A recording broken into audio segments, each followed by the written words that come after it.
On the morning of my 15th wedding anniversary, I woke up completely bald.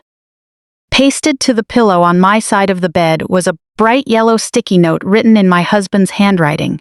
It read, "Now your outside finally matches the joke that you are on the inside. Thank God he chose today of all days for me to transfer that $48 million inheritance into my name." Orch. That evening, as everyone raised their champagne glasses to toast our marriage, I took the microphone and made an announcement to the entire room. He was about to lose everything he ever owned. But before I continue with this story, if you've ever had to outsmart a total narcissist who completely undervalued you, take a moment to hear me out. Orch. The central air conditioning in our master bedroom suite, located in a luxury mansion in Buckhead, Atlanta, blew cold air straight onto my scalp like a bucket of ice water. My name is Vivian and I'm 38 years old. For as long as I could remember, living in elite Black society in Atlanta was like a rigorous discipline where you had to maintain a flawless image at all costs. I pushed the heavy down comforter off my legs and stumbled toward the main bathroom. When I raised my hand to rub my eyes, the back of my hand brushed against something rough, prickly, and completely unfamiliar. My hair was gone. My thick, dark curls, the ones I had taken pride in and meticulously maintained my entire life, had been shaved clean down to the skin. I grabbed the edge of the marble vanity with both hands. The mirror gave me a cold, brutal reflection. A face that looked violated and unrecognizable. My scalp was covered in jagged, stubble-like patches where electric clippers had roughly dug into the skin, leaving raw, pink scratch marks. Clumps of my dark hair lay scattered across the pristine, white floor tiles like fallen autumn leaves. My breath hitched in my throat, but the scream just wouldn't come out. This wasn't a cruel prank. It was a calculated, deliberate warning. I walked slowly back to the bed. The neon yellow sticky note sat right in the center of my pillow. It was Andre's handwriting. The man I had been married to for 15 years, the man who had sworn to protect me. Beneath his mocking insult was a direct command. Don't forget our appointment at the bank this afternoon. 5 p.m. sharp. I sat on the edge of the bed, the paper trembling slightly between my fingers. $48 million. That was the entirety of my Uncle Elias's estate, left solely to me just 2 months ago. Uncle Elias was a self-made real estate mogul, who had seen right through Andre's fake persona from the day he entered our family. In his will, he explicitly stipulated that the money would bypass my husband entirely and go exclusively into an account under my name alone. Ever since the will was read, Andre had been relentless. He was desperate. Panicking even. For those funds to rescue his failing investment fund. It was a sinking ship co-managed by him and my brother-in-law, Spencer, plagued by severe financial mismanagement. Andre started with begging, moved on to ordering me around, and eventually devolved into pure psychological warfare. But what happened this morning was a horrifying, whole new level of cruel. While I was fast asleep, drugged by the glass of water he personally handed me last night. He had shaved off all my hair. It was an act of total violation. He wanted to shatter my spirit completely before the bank transfer scheduled for this afternoon. He wanted me to feel small, unattractive, and entirely dependent on his so-called mercy. The bathroom door opened, and a thick cloud of steam drifted into the bedroom. Andre walked out wearing a luxurious white bath towel around his waist, casually wiping his chest with another cloth. He stopped in his tracks and looked at me sitting on the edge of the bed. There wasn't a single trace of remorse on his face. On the contrary, he found the whole thing amusing. "Good morning, Vivian," he said, his voice as smooth as silk. "Happy anniversary." I raised the yellow sticky note. For a woman whose world had just been turned upside down, my hand was surprisingly steady. "What did you do to me, Andre?" He sighed, tossing the towel onto a velvet chair nearby, and walked toward his custom mahogany closet. "I did what had to be done, Vivian. Look at yourself." Ever since your uncle passed away, you've been completely out of it. You're emotionally unstable, moody, and frankly, you've lost control. I thought a clean slate ritual was symbolically necessary. Consider it shedding your past, unstable self. Lost control, I repeated under my breath, my voice barely a whisper. You drugged me and shaved my head, Andre. That is physical assault. Orch. He let out a short laugh and pulled a crisp dress shirt off a hanger. Assault? Come on, Vivian, don't be so dramatic. You took a sleeping pill because your grief was making you hysterical.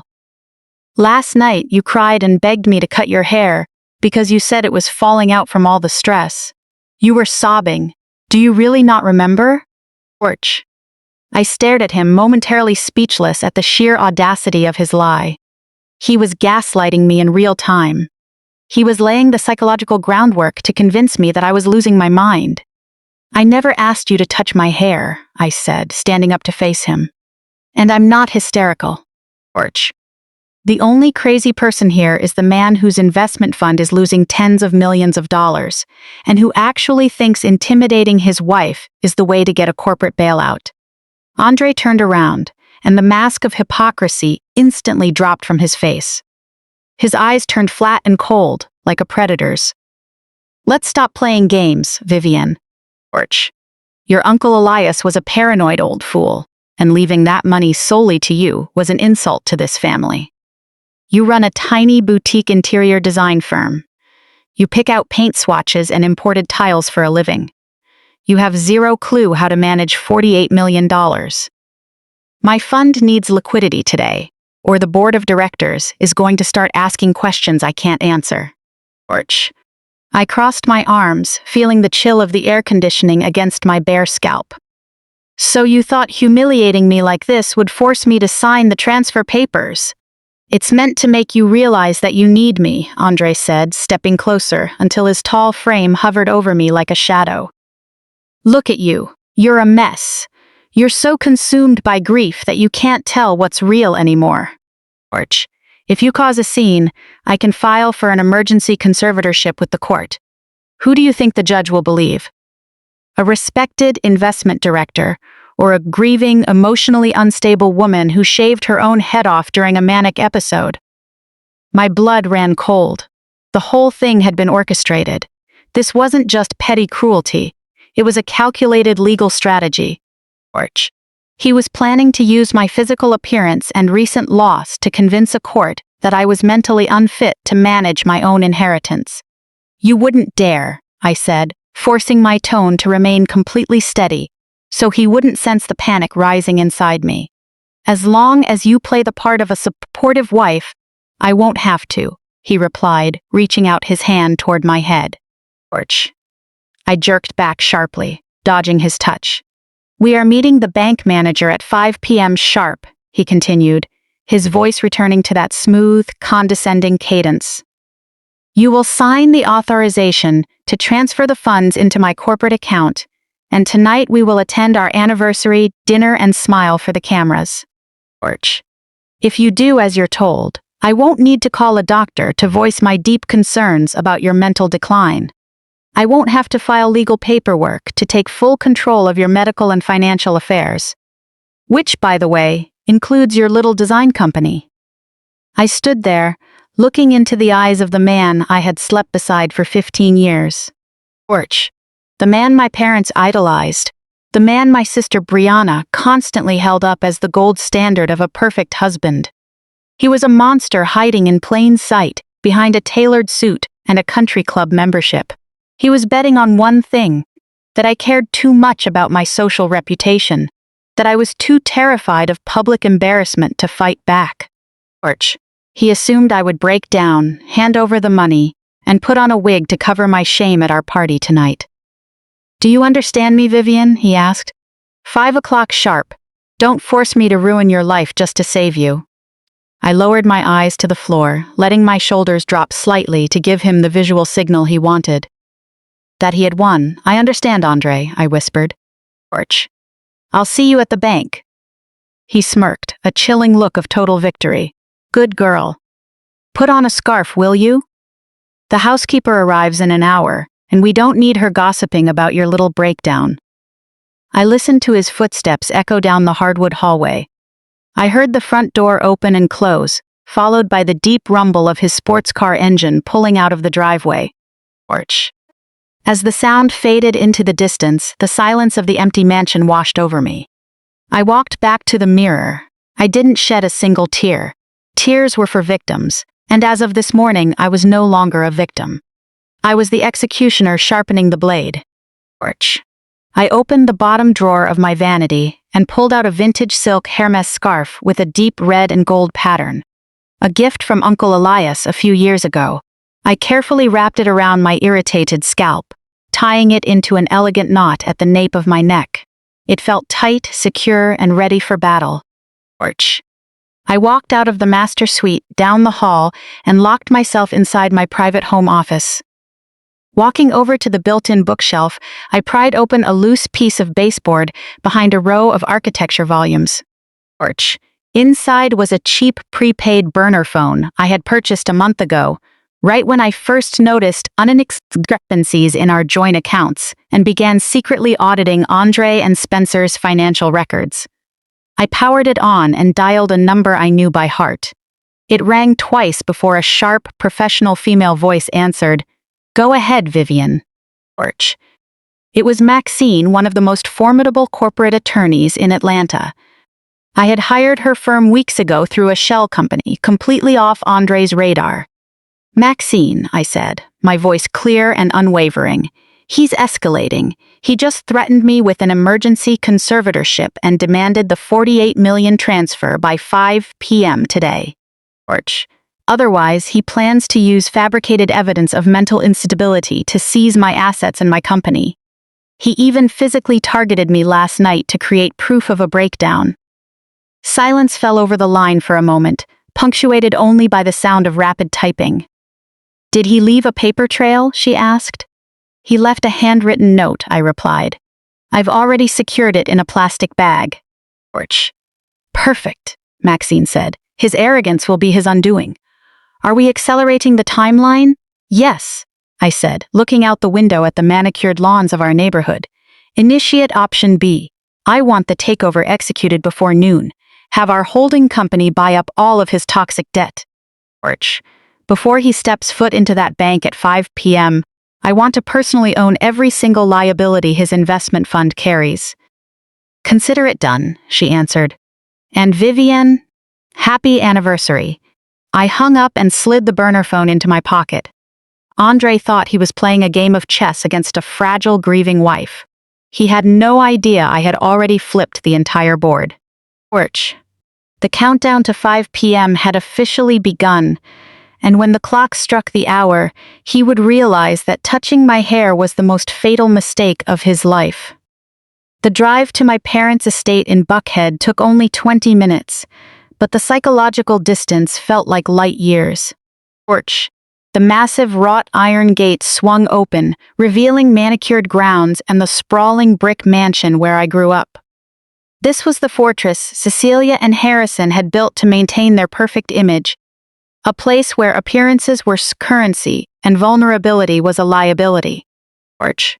I parked behind my father's pristine vintage sedan, took a deep breath, and adjusted the Hermes silk scarf wrapped tightly over my scalp. The smooth fabric felt cool against my skin, a constant physical reminder of what I was up against. When I pushed open the heavy oak front door, the aroma of an expensive Sunday brunch filled the foyer. Fresh mimosas, roasted asparagus, and truffle oil. Porch. I walked toward the formal dining room, my heels clicking softly on the hardwood floor. My mother, Cecilia, was already seated at the head of the long mahogany table. She sat bolt upright, wearing her permanent mask of mild disappointment. My father, Harrison, sat to her right, reading a financial paper on his tablet. "Vivian," my mother said, not bother to look up from her crystal water glass. Porch. "You're 14 minutes late. On your 15th wedding anniversary, I would expect a bit more respect for the schedule. Andre has been working tirelessly all morning to ensure tonight's dinner is flawless for you." I took a seat opposite my father. Neither of them mentioned the bright silk scarf covering my head. They didn't ask why I was wearing it indoors, or why my eyes looked so exhausted. Orch. In our family, if something was uncomfortable, the standard procedure was to pretend it didn't exist. "I'm sorry I'm late," I said, keeping my tone completely flat. "I got delayed this morning." My father set his tablet face down on the table and folded his hands. He looked at me with the calculating expression he usually reserved for evaluating a bad investment. "Orch. Your mother and I were just discussing your Uncle Elias," he began, his voice dripping with condescending authority. "We know his passing has been hard on you, Vivian. You were always too soft-hearted with him, and he was blindly partial to you. But leaving his entire estate solely under your name was a complete misjudgment. $48 million is not a toy. Orch. It's a generational responsibility, and frankly, you don't have the capacity to handle it." I reached for a linen napkin and placed it on my lap. "A responsibility," I repeated softly. "Yes, a responsibility," my mother interrupted sharply, leaning forward with her manicured hands on the table. "You're an interior designer, Vivian. You make things look pretty. Orch. You don't understand corporate finance, tax shelters, or market volatility. But Andre does. Andre is a professional. He has the infrastructure to protect that money. Keeping it in your personal account is not only selfish, it's a threat to this family's standing." My heart beat at a slow, steady rhythm. They were repeating Andre's exact talking points. He had completely brainwashed them. Orch. Over the last 2 months, he had been planting a narrative that I was unstable and greedy, positioning himself as the rational savior coming to protect his fragile wife. "Andre mentioned you have an appointment at the bank this afternoon to start the transfer," my father said, picking up his coffee cup. "I expect you to proceed without the emotional resistance you've been showing lately." Orch. A good wife trusts her husband to lead. A smart wife knows when to step back. If you let that money sit idle, or worse, if you mismanage it, you'll make a laughingstock out of us in our social circle. We won't allow you to embarrass us, Vivian. I looked from my father to my mother. They were completely blinded by Andre's charm and expensive suits. Orch. They cared far more about the status of having a son-in-law managing a major fund than they did about their own daughter's well-being. For a brief second, I wondered what would happen if I untied the scarf right here. What if I showed them the raw, scratched scalp their golden boy had inflicted while I was drugged? But I already knew the answer. They would tell me to put the scarf back on. Orch. They would tell me not to cause a scene or bring shame upon the family. "I will be at the bank at 5 o'clock, I said quietly. "The transfer will be handled exactly the way it needs to be." My mother let out a dramatic sigh of relief and reached for her mimosa. "Finally," she muttered. "A bit of common sense. Dealing with your stubbornness has been exhausting." Orch. Before I could answer, the sound of the front door opening echoed down the hall. Quick footsteps approached the dining room, accompanied by the clinking of heavy jewelry. My younger sister Brianna swept into the room, tossing a designer handbag onto a side chair. She was the favored child, the youngest daughter, who could do no wrong in our parents' eyes. Orch. Brianna bent down to kiss our mother's cheek, then our father's, before taking the seat beside me. She looked me up and down, her eyes lingering on the Hermes scarf. "Interesting fashion choice today," Brianna remarked, her voice laced with that familiar, sugary hostility she used to disguise insults. "Are we going for a bohemian look now? Or did you just not have time for a blowout?" Orch. "I'm trying something new," I replied smoothly. "Well, it's certainly unique," Brianna laughed, pouring herself some sparkling water. She immediately turned her attention to our parents. "By the way, Spencer sends his love. He's at the office wrapping up a few things for the fund. He and Andre have been working like crazy this week." Orch. "Honestly, Vivian, I don't know how Andre puts up with all the extra stress you've been putting on him lately."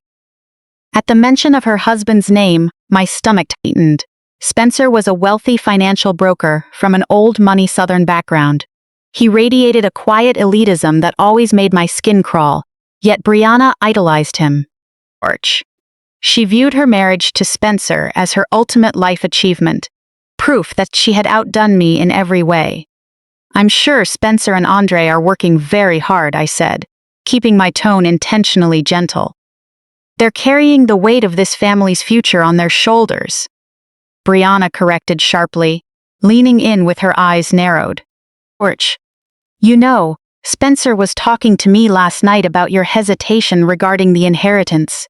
He finds it absurd that you think you can manage that kind of capital. You pick out throw pillows for a living, Vivian. Spencer and Andre manage real wealth. They're building an empire, and you're just holding them back." Orch. I looked at my sister, at her styled hair, her expensive clothes, and her utter conviction that she was on the winning side. She had spent her whole life competing with me, trying to diminish every small success I achieved. The fact that Uncle Elias had bypassed her, and my parents entirely to leave his wealth to me, had driven her mad with jealousy. "Orch, the money will be in the fund today, Brianna," I said, locking eyes with her. "You don't need to worry about your husband's business." Brianna smirked, leaning back in her chair. "Good, because Spencer was starting to lose his patience.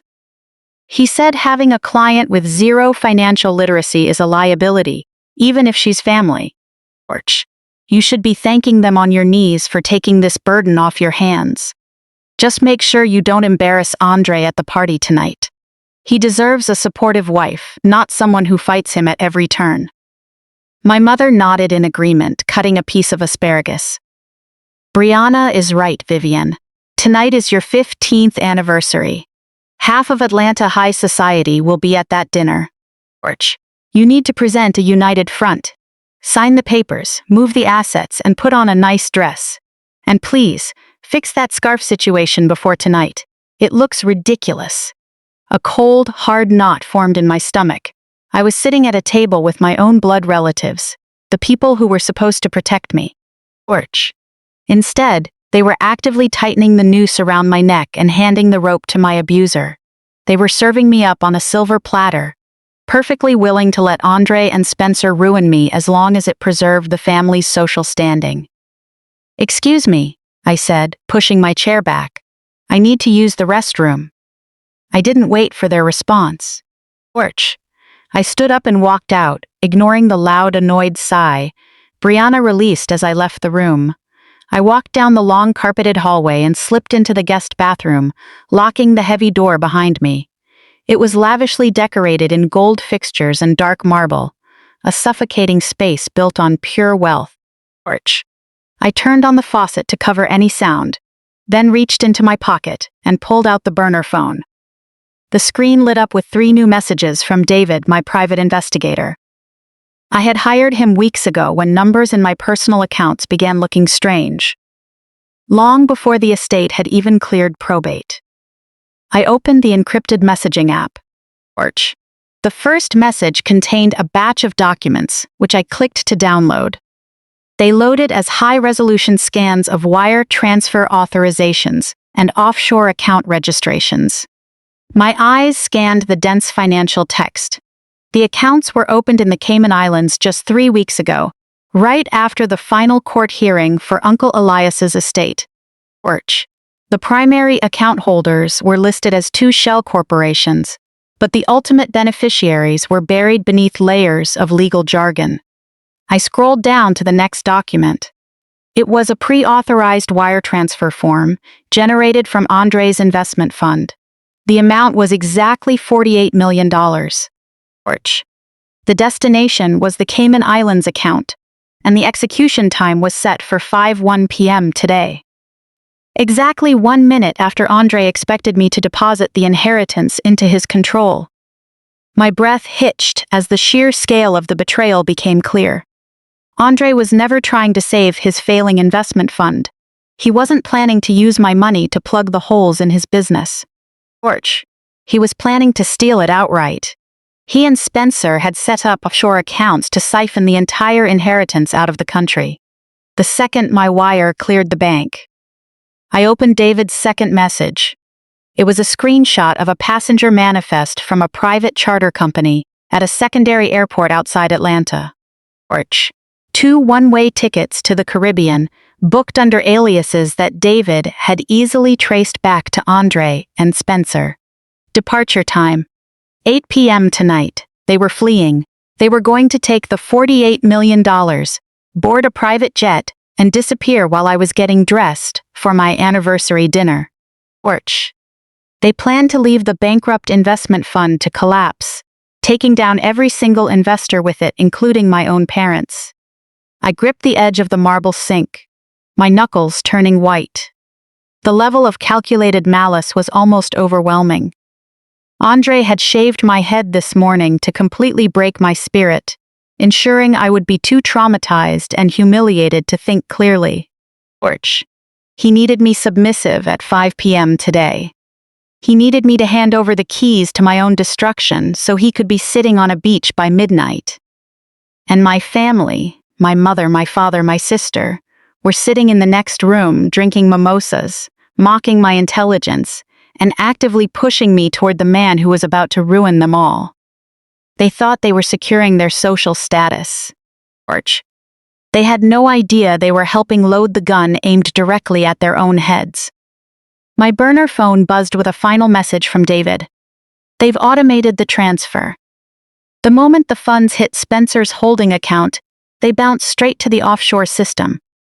Do not transfer a single dollar to them, Vivian. Once it enters their system, it's gone forever. Orch. I typed a single reply. It won't enter their system. I locked the phone and slid it back into my pocket, looking at my reflection in the mirror above the sink.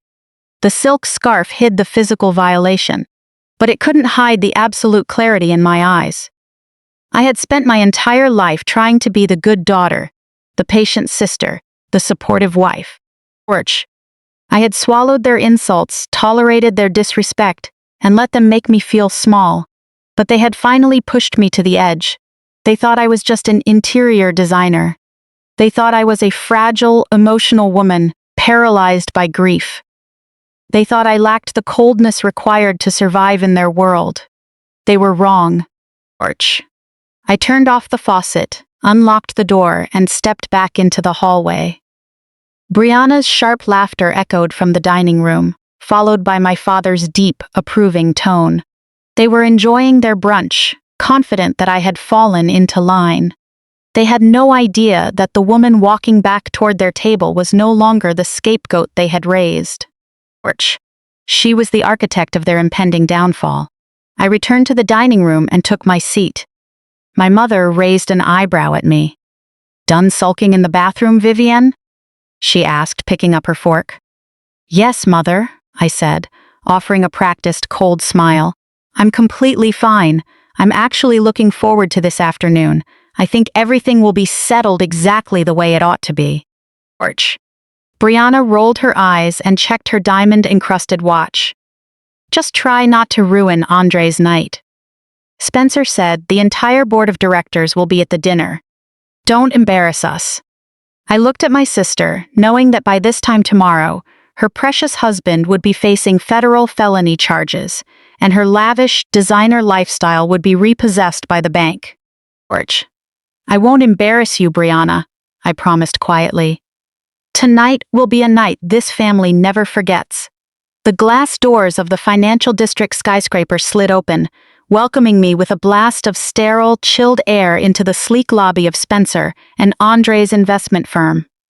Built from brushed steel and imported marble, the building stood as a monument to their grandiosity. Orch. I walked up to the reception desk, expertly playing the role of an anxious, loyal wife who knew nothing about business. 10 minutes later, I was escorted to the top floor. Spencer's corner suite occupied the best view in the building, overlooking the Atlanta skyline through massive floor-to-ceiling windows. Orch. Spencer was sitting behind a massive desk made of reclaimed wood, wearing a tailored suit that cost more than the down payment on my parents' first house. He was the definition of privilege, a man born on third base who truly believed he had hit a home run. When I walked in, he didn't even bother to stand up. Orch. He simply leaned back in his high-end leather chair, steeled his fingers together, and looked at me with an expression of pure condescension. Vivian, he drawled, using that slow, deliberate tone typical of old Southern money. "Brianna texted me saying you might stop by. She mentioned you were feeling a bit anxious about signing the papers this afternoon." Orch. I must say, wearing a headscarf inside a corporate office is a bold-fashioned choice, but I suppose you creative types always like to be different. I took a seat in the chair opposite him, folding my hands neatly in my lap. "I just wanted to make sure all the procedures were clear, Spencer," I said, intentionally lowering my voice and adding just the right touch of hesitation. "Orch, $48 million is a lot of money. I wanted to understand the process before going to the bank at 5. Spencer let out a short, mocking laugh that cut through the room. He leaned forward, adopting the tone of a teacher dealing with a particularly slow student. "Look, Vivian, I know you're used to dealing with fabric swatches and lighting fixtures. Interior design is cute, really. Orch. But corporate finance at this level involves complex liquidity algorithms and offshore structures that frankly would only give you a headache." He picked up a gold-plated pen and tapped it gently on the desk. "You have to understand. In the real world, wealth of this magnitude requires aggressive, professional management. Orch. This isn't something you just throw into a standard checking account while you process your grief. Andre and I have the infrastructure to protect this kind of capital. For a Black woman who suddenly inherits this much money, if you try to handle it yourself, the tax liabilities alone will eat you alive. Letting the men handle the heavy lifting is a very smart choice. Orch. All you need to do is sign the wire transfer authorization at the bank this afternoon, and we'll handle the complex adult math for you." I allowed a look of quiet relief to settle over my face, relaxing my shoulders as if a massive weight had just been lifted from my frame. Orch. "I get overwhelmed whenever people start throwing around financial jargon," I murmured, dropping my eyes to look down at my hands. "Andre always took care of the numbers. I just want to make sure our family's future is protected." Spencer swallowed the bait whole. His ego was a bottomless pit, and my performative submission was the exact feed he craved. "Precisely," he said, puffing out his chest. "Orch. Recognizing your limits shows intelligence, Vivienne. Andre is a brilliant strategist. You should be grateful he's willing to integrate your windfall into our main fund. It's going to save you from making embarrassing financial mistakes." He stood up from behind his massive desk and walked toward a crystal bar cart on the far side of the room. "Orch. Let me get you a glass of sparkling water," he offered generously. "I'm going to pour myself a bourbon to celebrate a landmark quarter for the firm." His back turned to me, and the sharp clink of crystal glasses echoed in the quiet room. This was the window. I reached into my designer handbag and pulled out a tiny, encrypted bypass drive provided by my security team. Orch. Spencer hadn't locked his computer terminal when he walked away. His arrogant prejudice had convinced him that a woman like me wouldn't even know how to wake up his screen. That condescension was my greatest weapon. I slipped the small drive into an open port on the side of his monitor. Orch. A black terminal window immediately flashed across his screen, bypassing his local network permissions and initiating a high-speed data extraction. Lines of code flickered wildly across the display as the drive duplicated the firm's hidden ledgers, offshore routing numbers, and encrypted communication logs. Orch. My eyes remained locked on Spencer's back, watching him pour the drink as I asked in a relaxed, conversational tone. "Andre mentioned this transfer would help stabilize that new real estate acquisition project you two have been working on?" Spencer laughed, dropping an ice cube into his glass. "Stabilize is far too conservative, Viv. It's going to elevate our standing in the market completely. Orch. We have several exclusive overseas developments reaching completion. You and Andre are going to be very, very comfortable. Trust me." I watched the progress bar on the screen hit 80%. My heart slammed against my ribs like a rapid drumbeat, but I forced myself to remain completely still. 90%. Spencer picked up his glass and began turning back around. 99%. Orch. Complete. In the brief seconds before Spencer fully turned and stepped back toward the desk, I yanked the drive out and dropped it into my open handbag. The monitor instantly reverted to his standard email inbox, looking as if nothing had ever happened. He handed me the glass of sparkling water, took a sip of his bourbon, and smiled down at me. "So, I'll see you at the bank at 5 o'clock, he confirmed. "Don't be late, Vivienne. Time is money."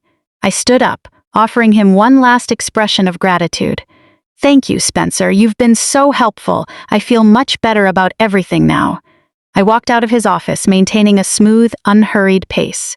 I held my breath down the hallway until the elevator doors slid shut and the cab began its descent toward the lobby. Once in the underground parking garage, I slid into my car and locked the doors. The air conditioning kicked in, cooling the cold sweat that had gathered at the nape of my neck. Pulling my encrypted laptop from a concealed compartment under the passenger seat, I plugged in the bypass drive and ran the decryption sequence. The files decoded quickly. I skipped past the standard corporate ledgers, knowing they were fabricated to present fake profits to investors, and went straight into the hidden offshore routing files, confirming what my private investigator had already uncovered. The Cayman Islands account was set up, waiting to swallow the $48 million.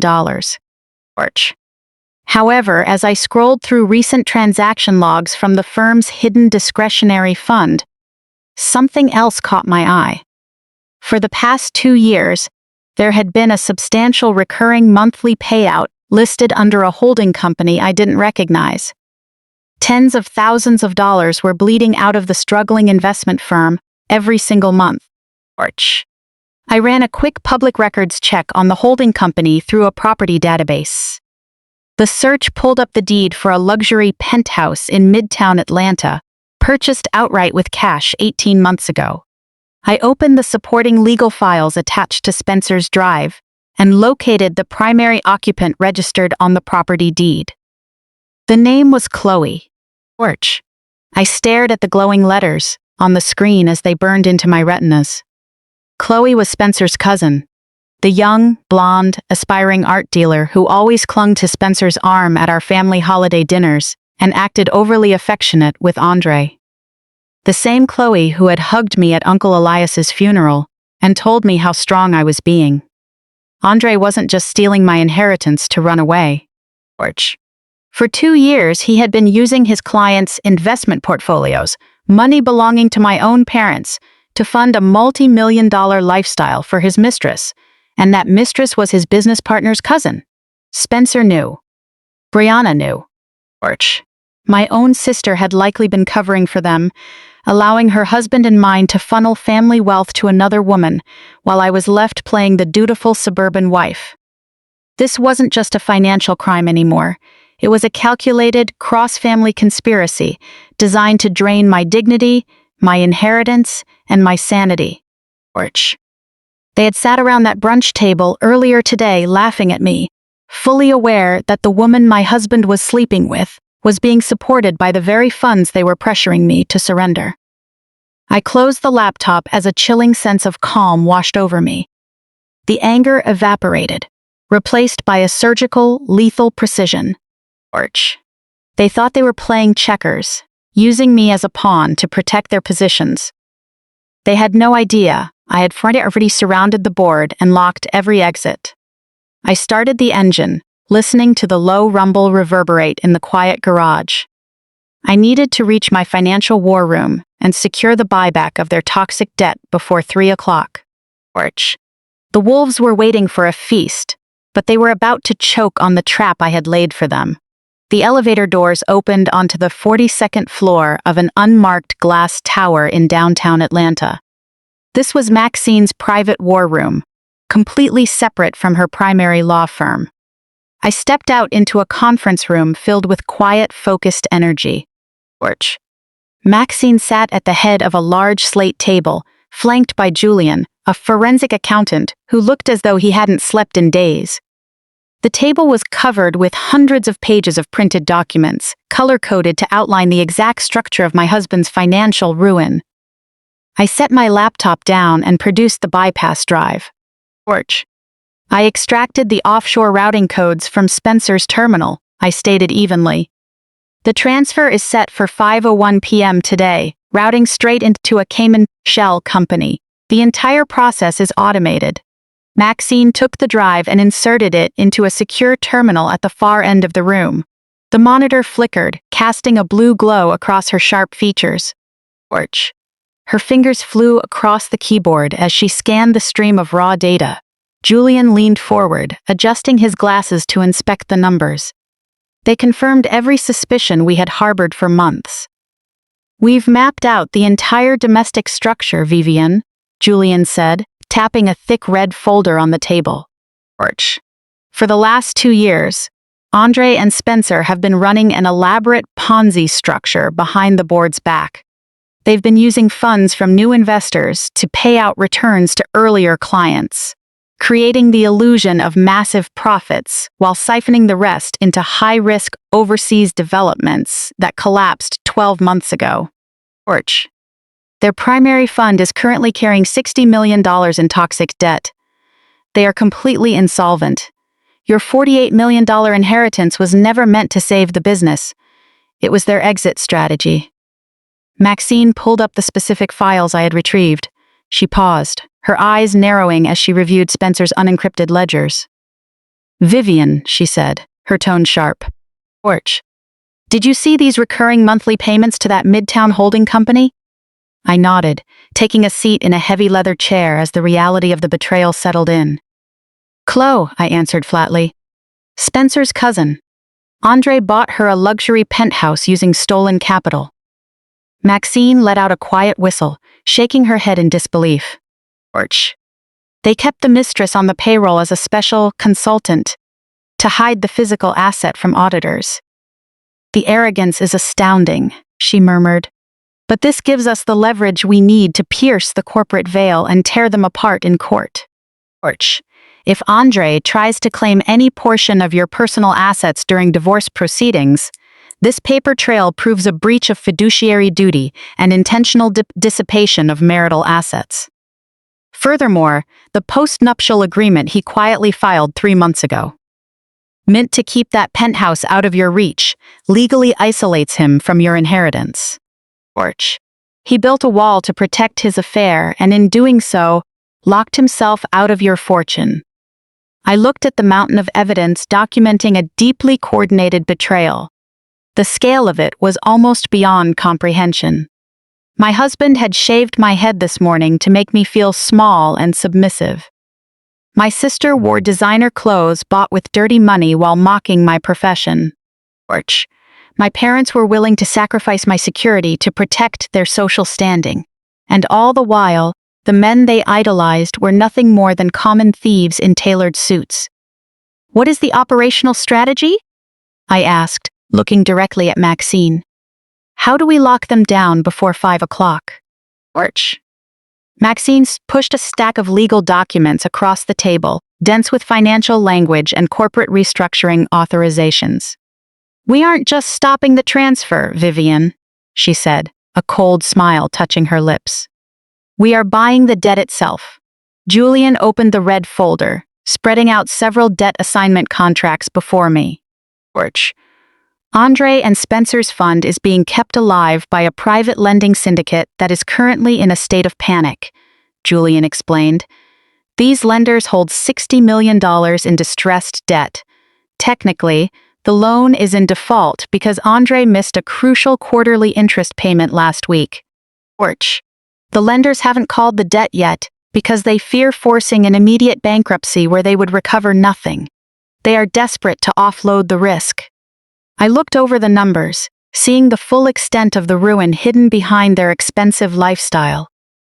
"So we buy the debt from the lenders?" I clarified. "Precisely," Maxine said. "Torch. You use your clean, liquid funds to buy out their defaulted debt at a steep discount. The panic-stricken lenders will jump at the chance to liquidate for 80 cents on the dollar rather than risk a total loss. We've been quietly negotiating terms through a blind proxy for the past 48 hours.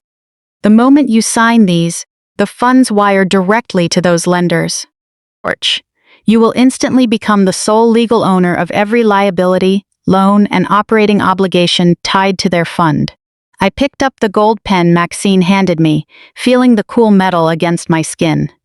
And since the debt is in default, I said, meeting Julian's gaze, I can demand immediate repayment without a grace period. Maxine's smile widened. The second the ink dries on these signature lines, you become their primary secured creditor.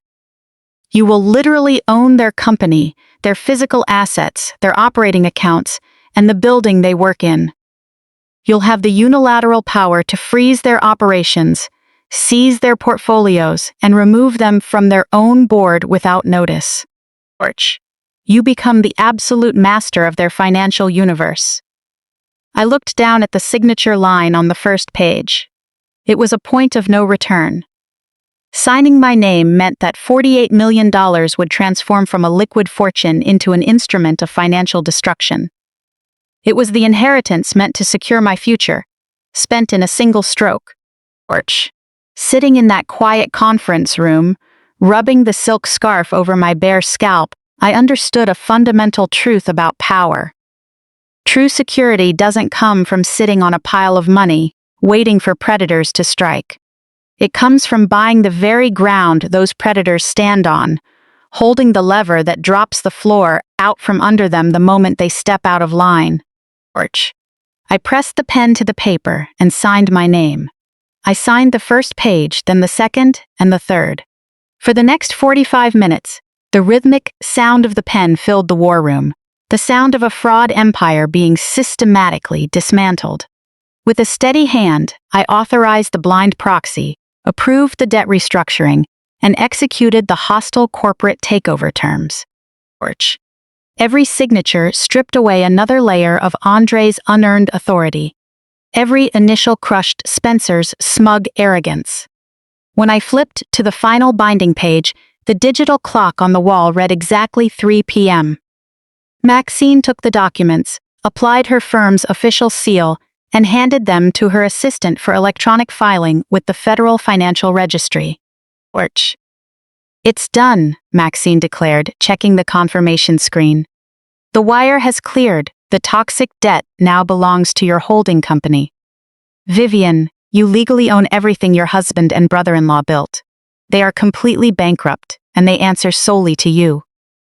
Julian leaned back in his chair, running a hand over his face with a sigh of relief. The timing is precise, he noted, pointing to the countdown timer on his laptop. Andre expects you to transfer the funds at 5 o'clock, but at 6 o'clock, during your anniversary dinner, your holding company will automatically issue a formal notice of default to their board. Their corporate accounts will be frozen by federal mandate. Their scheduled offshore transfer at 5:01 p.m. will bounce back into nothingness because their domestic accounts will be locked under your status as primary creditor. They are trapped in a financial cage of their own making, broke and unable to escape. I nodded slowly, feeling a deep calm settle over me. The suffocating anxiety that had haunted my marriage for 15 years was entirely gone. They had believed they were manipulating an impressionable target, plotting a quiet escape to the Caribbean, while forcing me to bear the humiliation of their actions. They had no idea that the private jet they booked would depart empty, and that their actual destination was a federal courtroom. Maxine cleared her throat, breaking the silence. Her expression shifted from triumphant to somber as she pulled one last manila folder from the bottom of the stack and placed it before me. There is one final matter we need to address before tonight, she said quietly, watching my reaction carefully. During our audit of the private investor ledgers tied to Spencer's accounts, Julian uncovered a sensitive document. It's collateral damage, and how you handle it is entirely up to you. I opened the folder. Inside was a certified property deed and a series of predatory high-interest loan agreements. The address listed on the documents was the sprawling brick estate in Buckhead I had visited earlier that morning. It was my parents' house. 6 months ago, Cecilia and Harrison mortgaged their entire estate to invest in Spencer's main fund, Julian explained gently. They took out a massive, high-risk second mortgage to raise the capital, lured by Spencer's promise of a guaranteed 40% return.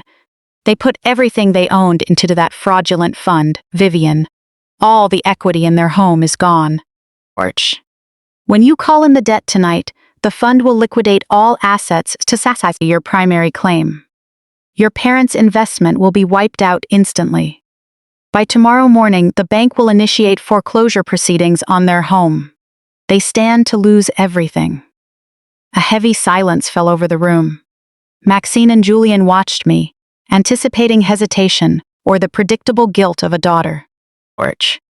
They likely expected me to pause, to find a way to carve out an exception for my own family in this financial slaughter. I looked down at the formal signatures on the loan documents, tracing my mother's elegant handwriting. Orch. I remembered her sitting at the brunch table just hours ago, mocking my intelligence, telling me to cover my head so I wouldn't embarrass the family in front of city high society. I remembered my father demanding that I surrender my autonomy, my life, and my inheritance to a man who abused me, all to protect their social standing and vanity. Orch. They had willingly used my safety as leverage to secure a seat at Spencer's table. I snapped the folder shut and pushed it back across the table. The dinner starts in 2 hours, I stated, my voice steady and cold. The trap is set. Do not alter a single parameter of the execution. Maxine looked at me, a silent question remaining in her eyes regarding my parents' fate. Orch. And what about your parents' home? She asked softly, offering one last chance to pull them from the wreckage. I stood up from the conference table, adjusting the Hermes silk scarf over my head one final time, making sure the knot was secure for the evening ahead. Let it burn, I answered, turning my back on the documents and walking toward the glass doors. Let it all burn. Orch. The grand ballroom at the St. Regis Atlanta was a masterpiece of extravagant deception. Massive crystal chandeliers hung from the soaring arched ceiling, casting a warm golden light over the peak of the city's black elite.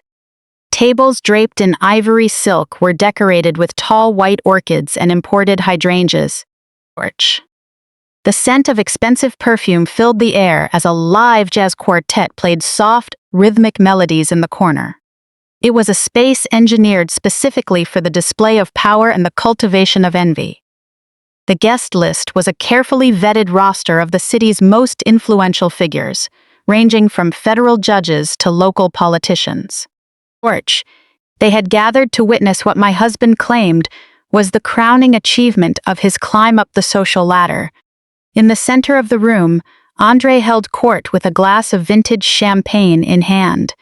Dressed in a tailored midnight blue velvet tuxedo that emphasized his broad shoulders, he looked impeccably handsome. Orch. He navigated the crowd like a seasoned politician, flashing the captivating smile that had deceived my family for 15 years. He clapped older businessmen on the back, whispered private jokes to colleagues, and kissed the cheeks of wealthy socialites, flawlessly playing the role of a devoted, grateful husband, celebrating a decade and a half of marriage. Orch. I stood in the shadows of the mezzanine balcony, watching him quietly before making my entrance. I could almost admire the sociopathic focus he brought to the performance. He was accepting early congratulations for the massive capital injection he claimed was imminent, exuding an aura of absolute financial invincibility to people who had spent lifetimes building real wealth. Orch. On the far side of the room, standing beside a massive ice sculpture, carved into the shape of 2 intertwined swans, were my sister Brianna and her husband Spencer. They were surrounded by a group of city council members and local real estate moguls. Orch. Brianna wore a striking emerald green gown, one I knew she had purchased on maxed-out credit cards, fully expecting tonight's offshore transfer to clear her debts. She laughed loudly, leaning against Spencer, who stood with an arrogant sneer on his pale face. Spencer was in his element. Orch. Holding a glass of aged scotch, He made sweeping, ostentatious gestures with his hand as he explained market trends to a group of senior black investors who were far too polite to call out his nonsense. Across the room, I could read Brianna's lips clearly. Orch. She was bragging without restraint, heavily implying to anyone who would listen that their fund was launching a landmark overseas expansion tomorrow. She was claiming ownership of my money, spending Uncle Elias's legacy in her mind before the bank ink was even dry. Orch. My parents, Cecilia and Harrison, stood near the main entrance, playing the roles of proud, dignified family elders, welcoming guests to their daughter's milestone event. My mother checked her diamond watch repeatedly, her brow furrowing with growing irritation at my late arrival. She desperately needed me to arrive and play the dutiful sidekick in Andre's moment of glory. Orch. They were completely unaware that the ground beneath their feet had already been sold, and that the men they were bragging about were standing on the absolute edge of a financial cliff. The mahogany doubled doors at the top of the grand staircase remained closed. Orch. The hotel's event coordinator, a young woman wearing a headset, hovered near me nervously with a clipboard, asking if she should signal the band to play my entrance music. I handed her my heavy velvet cloak, shook my head and told her to simply open the doors. No music, no introduction. Just the raw, unvarnished reality of what had been done to me, exposed for everyone to see. Orch. I took a deep breath, letting the cool air of the hallway brush against my bare scalp. I had left the vintage Hermes silk scarf on the back seat of my car. My makeup team had spent 2 hours sculpting my face with sharp architectural lines, highlighting the contours of my cheekbones and painting my lips a deep, uncompromising red. Orch. I wore a custom black silk gown that clung to my body like liquid armor, featuring a deep V neckline and a dramatic, sweeping train that demanded total attention. I looked fierce, I looked dangerous, I looked entirely unapologetic. With a soft mechanical click, the heavy double doors slid inward. I stepped out onto the marble platform, overlooking the grand ballroom. Orch. For the first few seconds, the ambient noise of the party continued below. The clinking of crystal glasses, the soft jazz, the overlapping conversations of 200 wealthy guests. Then, a woman standing at the base of the stairs looked up and let out a sharp, muffled gasp. The sound was small, but it rippled through the room like a stone dropped into still water. Orch. The people around her turned to follow her gaze. One by one, the circles of elite guests fell silent. The jazz quartet caught the sudden vacuum in the room, the notes faltering before coming to a complete stop. Within 30 seconds, the entire ballroom was dead silent. The only sound was the soft rustle of my black silk train as I began a slow, deliberate descent down the grand staircase. Orch. Every eye in the room was locked onto my head. Under the bright crystal chandeliers, the raw pink scratch marks and jagged stubble Andre had inflicted on me this morning were fully exposed. In our community, a woman's hair is her crown, her identity, and her protection. To forcibly strip it away is an act of extreme violation designed to dismantle all dignity. Yet there was no shame in my posture. Orch. I held my chin high, my shoulders back, and my eyes fixed forward. I wasn't hiding the abuse. I was wearing the trauma he had inflicted as a crown of absolute defiance. I watched the crowd part like the Red Sea.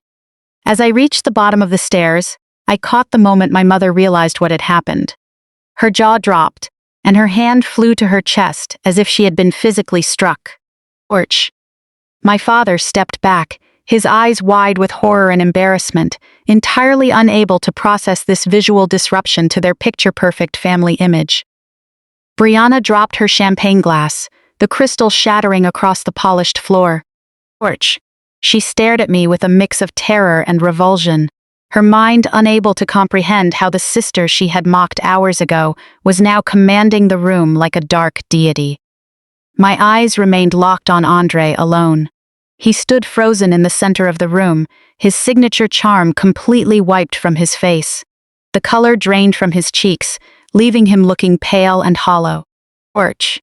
He stared at my bare scalp, and I saw the horrifying realization click in his eyes. He had shaved my head to break me, to force me into hiding, and to make me feel so small that I would quietly surrender everything to avoid public scrutiny. He had expected a cowering woman wearing a wig or a tight scarf, desperately trying to maintain the illusion of a perfect marriage before her peers. Instead, I took the very weapon he tried to use against me and turned it into a blinding spotlight. By walking into the most important social event of his year, looking exactly as he had left me, completely unashamed, I publicly shattered the illusion of control he thought he had over my life. In that single moment, he realized something crucial.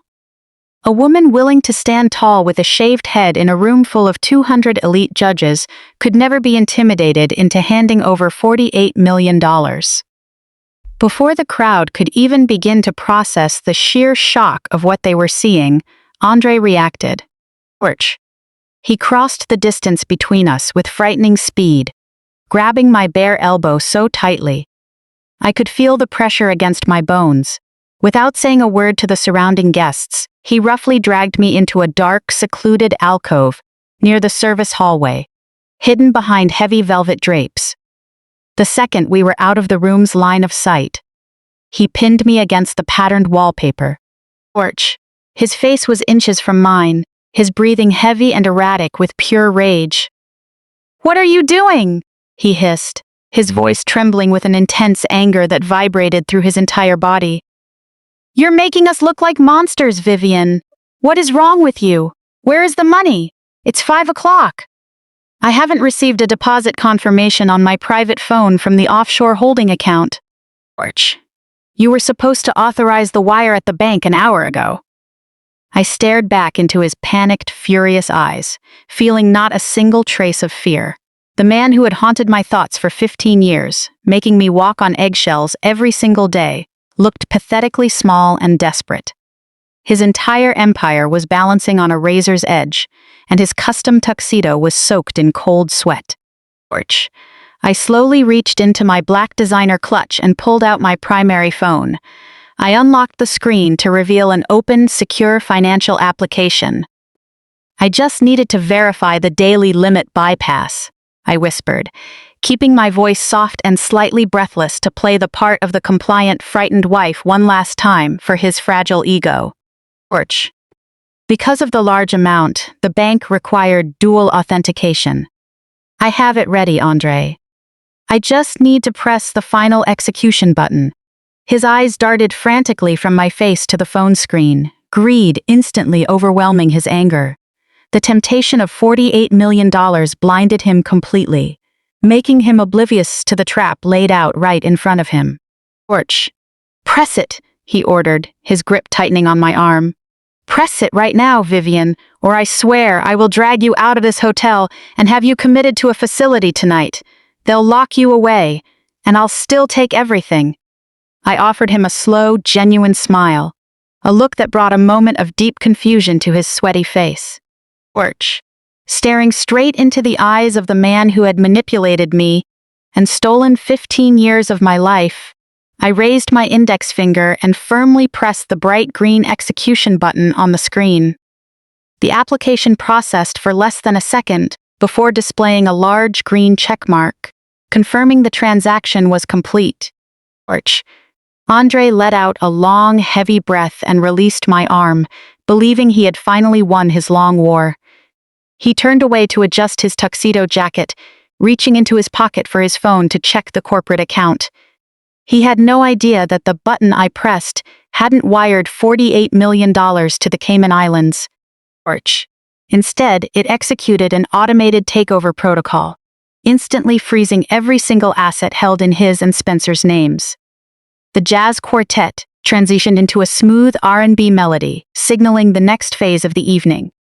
Hotel staff began guiding the guests toward the edge of the dance floor to clear space for the speeches. I stood completely still in the dark alcove, watching the unfolding scene take shape exactly as I had planned. A sharp tap on the microphone echoed through the ballroom, cutting through the noise, and directing everyone's attention to the raised mahogany stage at the end of the room. Porch. My mother, Cecilia, stepped up to the microphone, the diamond necklace around her neck catching the bright spotlight. She was the picture-perfect Buckhead matriarch, radiating refined elegance and quiet authority. She smiled down at the crowd of wealthy faces, her eyes sweeping over them with practiced warmth. Porch. Good evening, everyone, Cecilia began, her polished voice projecting effortlessly across the vast space. Harrison and I are thrilled to welcome you all tonight as we celebrate 15 wonderful years of marriage between our daughter, Vivian, and our incredible son-in-law, Andre. A polite round of applause broke out. Porch. Standing near the front of the stage, Andre nodded gracefully to his mother-in-law. Though his face was still pale from our encounter in the dark, his public mask was firmly back in place. Marriage is rarely an easy journey, Cecilia continued, shifting her tone to a philosophical depth that was purely staged for the audience. Porch. It requires patience, understanding, and above all, a rock-solid foundation. Standing here tonight looking at Andre, I am reminded of how fortunate Vivian is to have found a man with such reliable shoulders, a man capable of carrying the weight of leadership while still protecting his wife when she may not be able to protect herself. Porch. A subtle condescension hung in the air, a rapt insult presented as praise. She was laying the groundwork to publicly justify what she would later call my mental decline. We all know Vivian has always marched to the beat of her own drum, Cecilia said with a soft laugh, inviting the crowd to join in. Porch. She has an artistic soul, which means she can be a bit eccentric and unpredictable at times. She paused, scanning the room for me. Looking at her tonight, she certainly made a bold statement with her new look. But that is the beauty of a strong family. No matter what phase she is going through, Andre stands by her unconditionally, loving her even when she makes things challenging. Porch. So please, raise your glasses to Andre, a true pillar of this community and a husband who defines dedication. The crowd raised their crystal glasses, murmurs of agreement sweeping the room. My father held his glass highest, looking at Andre with unrefined pride. Brianna applauded enthusiastically, leaning into Spencer and whispering something that made him chuckle. Porch. I stepped out from behind the velvet curtains, leaving the shadows behind. As I walked toward the stage with calm, deliberate steps, the heavy black silk train of my gown swept across the marble floor. The crowd parted once again, their eyes drawn to my exposed, stubbled scalp with a mix of confusion and curiosity. Porch. Cecilia saw me approaching, her smile freezing for a fraction of a second, before she forced it back into place, handing me the microphone as I reached the top of the short stairs. Thank you, Mother, I said, taking the microphone from her hand. My voice echoed sharply through the sound system, cold and devoid of emotion. Porch. Cecilia took a step back, her eyes nervously darting toward Andre, who stood rigidly at the foot of the stage. I looked at the faces below, judges, politicians, real estate tycoons. They were waiting for a tearful speech of gratitude, a submissive acknowledgement of my husband's supposed patience and grace. My mother was right about one thing, I began, my voice clear and steady. Porch. Marriage does require patience. It requires you to endure things you never imagined you would have to face. She also mentioned that I made a bold statement with my appearance tonight. I touched my bare scalp, letting my fingers run across the rough stubble in full view of the audience. She implied this was an eccentric phase that my dedicated husband was forced to navigate. Porch. I paused, letting the silence stretch, building tension until it felt heavy in the room. I turned my head slightly, looking directly at the audiovisual technician in the booth overlooking the stage, giving him a sharp nod. Now, if everyone could direct their attention to the main screens, I said, my voice dropping an octave into a lethal register. Porch. I think it's time we see what Andre's dedication looks like behind closed doors. The two massive digital screens on either side of the stage flashed to life. The elegant corporate backdrop displaying our initials disappeared, replaced by a crystal-clear, unedited high-definition photo. It was the photo I had taken hours earlier, a neon yellow sticky note resting on a pristine white pillowcase. Orch. The handwriting was large, aggressive, and unmistakably Andre's. An audible gasp erupted from the room, a collective intake of breath that sucked the air out of the ballroom. The text on the screen was impossible to ignore. Now your outside finally matches the joke that you are on the inside. Don't forget our appointment at the bank this afternoon. 5 p.m. sharp. Orch. I turned back to face the audience, locking eyes with Andre, who was staring at the display in sheer horror. This morning, on my 15th wedding anniversary, I woke up to a cold breeze on my head, I said, my voice cutting through the stunned silence. The night before, I had been drugged and put into a deep sleep in my own home, in my own bed. Orch. When I walked into the bathroom, I discovered that my husband, a pillar of this community, had taken electric clippers and forcibly shaved off my hair while I was unconscious. Shocked whispers rippled through the crowd like a wave. A prominent city councilwoman covered her mouth in disbelief. My father took a step forward, pale, his eyes darting frantically between the screen, me, and Andre. Orch. He didn't do this out of sudden rage, I continued in a measured, methodical tone. He did it as a calculated psychological tactic. He wanted to humiliate me, break my spirit, and make me feel so small and ashamed that I would surrender to his demands. Orch. He wanted me to hide in the shadows, sign the papers, and give up my $48 million inheritance to save his failing fraudulent investment fund. And if I refused, he planned to use my distress, a trauma he personally inflicted, to claim I was mentally unfit before a court. The whispers escalated into a chaotic roar. Orch. Socialites who had been praising Andre moments ago stared at him with disgust. Behind me, Cecilia trembled, clutching her designer dress, unable to process the destruction of her carefully constructed narrative. Andre's shock turned into sudden fury. His survival instincts took over, driving him to silence the threat by any means. Orch. He let out a low growl and charged toward the stage steps, reaching out frantically to snatch the microphone and pull me away from the crowd. He barely made it 2 steps. A wall of security guards I had hired from a top-tier firm stepped in, forming an impenetrable barrier between Andre and the stage. 6 broad-shouldered men with hidden earpieces crossed their arms, creating a blockade. Orch. Andre slammed into them like a bird hitting a glass window. "Sir, step back," the chief security officer ordered, his deep voice carrying an unquestionable warning. Andre stumbled backward onto his hands and knees, his tuxedo jacket rumpled, his face contorted in desperation. "Get away from me!" he screamed, pointing a trembling finger at me. "She's lying! She's having a breakdown!" Orch. Turn off those screens right now. Total chaos erupted in the room. Phones were pulled out, flash bulbs flashing as guests documented the fall of Atlanta's prominent power player. Elite attendees actively backed away from Andre, as if trying to avoid a hazard.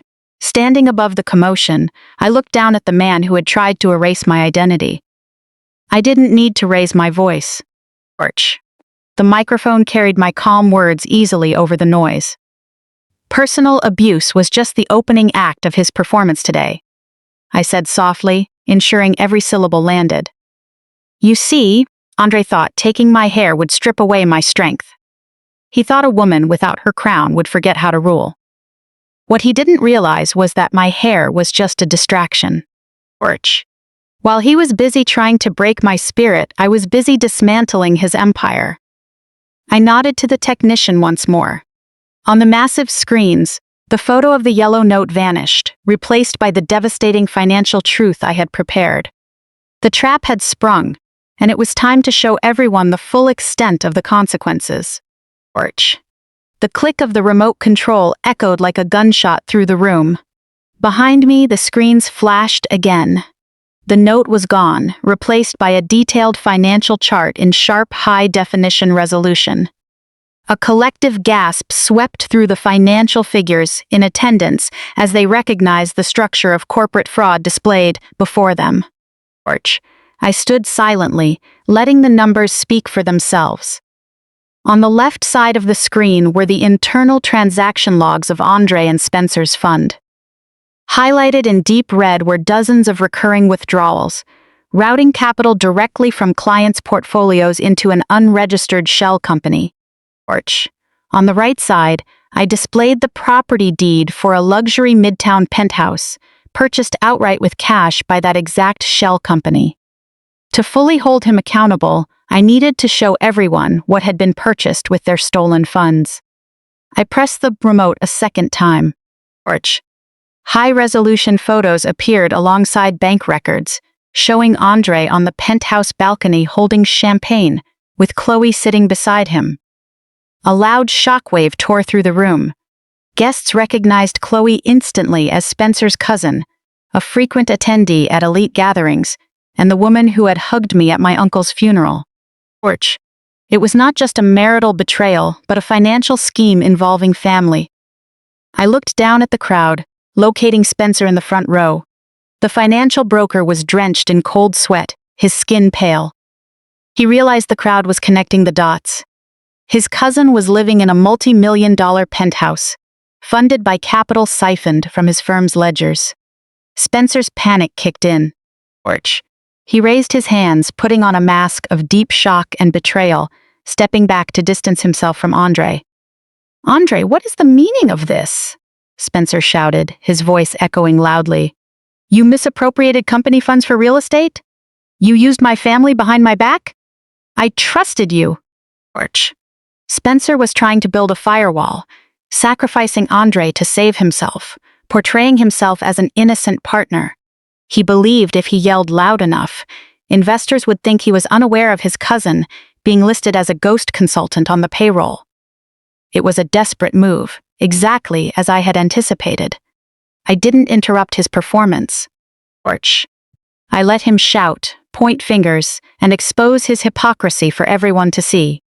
Investors who had put millions into the fund pulled out their phones, frantically calling their lawyers right from the dance floor. Suddenly, a sharp, hysterical scream pierced the noise. Brianna pushed through the crowd, her emerald green dress catching on chairs as she charged toward the front of the stage. Her face was twisted with fury, her hair disheveled. She pointed a trembling finger at me, her eyes filled with desperate anger. "You're a liar, Vivienne!" Brianna screamed, her voice cracking under the pressure of her collapsing reality.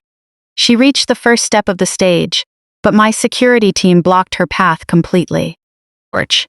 "Turn off those screens right now," she demanded, struggling against the security guards.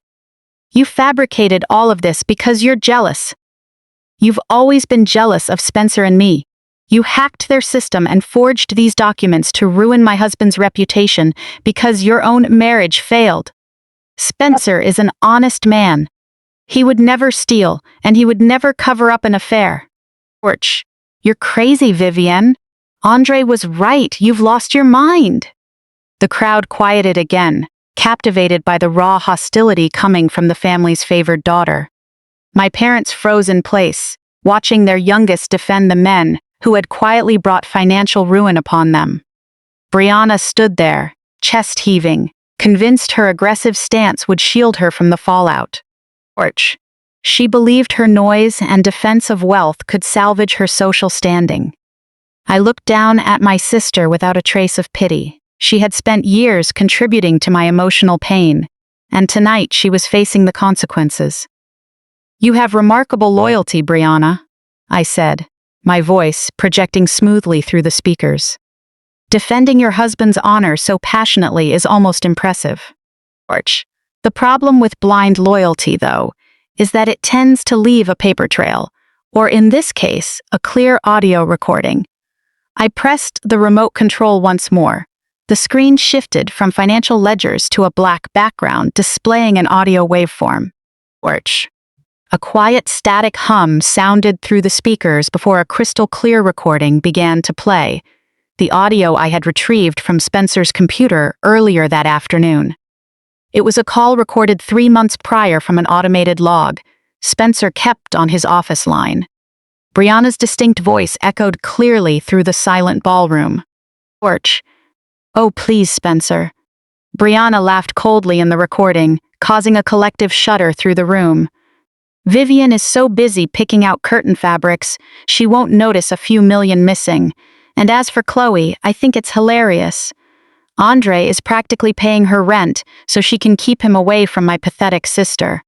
Have you seen Vivian lately? She's so desperate to cling to that marriage. Orch. No wonder Andre needed an outlet. Spencer's smooth laugh followed on the recording. Just make sure your parents don't catch wind of anything, Bree. We need their final equity transfer to close next week, and then we can start liquidating the fund. Then we'll be sitting on a beach in St. Bart's, leaving Andre behind to deal with his wife and the auditors.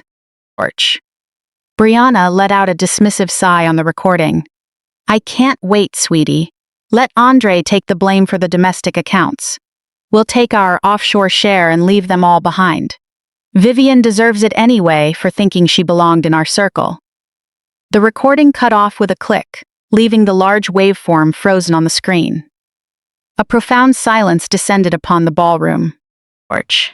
Everyone in the room, from the serving staff to the federal judges, had just heard Brianna explicitly admit to knowing about the affair, the embezzlement, and the plan to flee with stolen funds while leaving her sister and parents to face financial ruin. I looked down at Brianna. The arrogant fury had evaporated from her face, replaced by absolute, unfiltered fear. Orch.